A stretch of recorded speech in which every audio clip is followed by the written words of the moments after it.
فاذكروني أذكركم واشكروا لي ولا تكفرون۔ والمحصنات من المؤمنات، اور تمہارے لیے شادی کرنا بھی حلال ہے ان سے بھی کہ جو خاندانی خواتین ہوں اہل ایمان میں سے، والمحصنات من الذین اوتوا الکتاب من قبلکم، اور خاندانی خواتین ان لوگوں کی کہ جنہیں کتاب دی گئی تھی تم سے پہلے، یعنی مسلمان مرد جو ہے عیسائی اور یہودی خاتون سے شادی کر سکتا ہے۔ اذا آتیتموہن اجورہن، جب کہ تم انہیں ادا کر دو ان کے مہر، محسنین، نیت یہ ہو کہ انہیں گھر میں بسانا ہے، مستقل ایک خاندان کا ادارہ وجود میں لانا ہے، غیر مسافحین، صرف شہوت رانی کے لیے نہیں، صرف مستی نکالنے کے لیے نہیں، ولا متخذی اخدان، اور نہ ہی کوئی چھپی دوستی یاریاں بنانے کے لیے، کھلم کھلا نکاح ہو، ایک مسلمان مرد کسی عیسائی عورت سے، کسی یہودی عورت سے نکاح کر سکتا ہے۔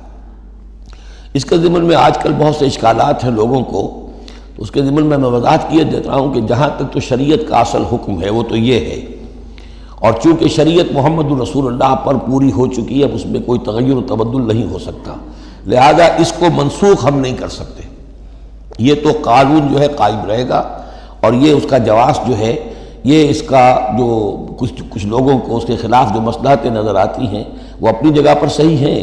لیکن اس کے باوجود قانون کو بدلا نہیں جا سکتا۔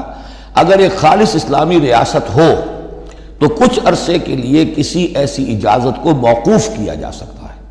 جیسے حضرت عمر رضی اللہ تعالیٰ عنہ نے ایک زمانے میں جب کہ قحط پڑا ہوا تھا تو قطع ید کی سزا جو ہے، چوری پر ہاتھ کاٹنے کی سزا کو موقوف کر دیا تھا کہ حالات ایسے ہیں۔ اسی طرح سے عارضی طور پر کسی حکم میں، کسی ایگزیکٹو آرڈر کے ذریعے سے،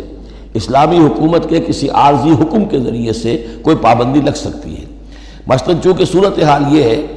کہ مسلمان مردوں کو اجازت ہے عیسائی اور یہودی عورتوں سے شادی کی، مسلمان عورت کی شادی نہیں ہو سکتی کسی بھی عیسائی یا یہودی مرد سے۔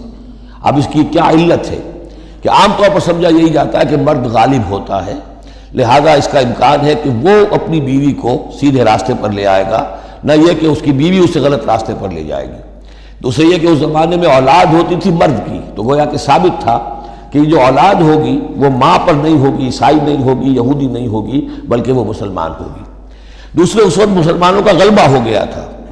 اور یہودی عیسائی جو تھے وہ ان کے گویا کہ تابع ہو چکے تھے۔ نفسیاتی اعتبار سے یہ دونوں صورتیں اس وقت بدل چکی ہیں۔ آج مسلمان مغلوب ہیں، یہودی عیسائی جو ہیں ان کا پلڑا بھاری ہے دنیا کی سیاست میں اور دنیا کے معاملات میں۔ ویسے بھی مرد جو ہیں وہ کمزور ہو چکے ہیں اور عورتوں کا غلبہ ہے۔ اس حوالے سے مناسب یہی ہے کہ یہ شادیاں نہ ہوں،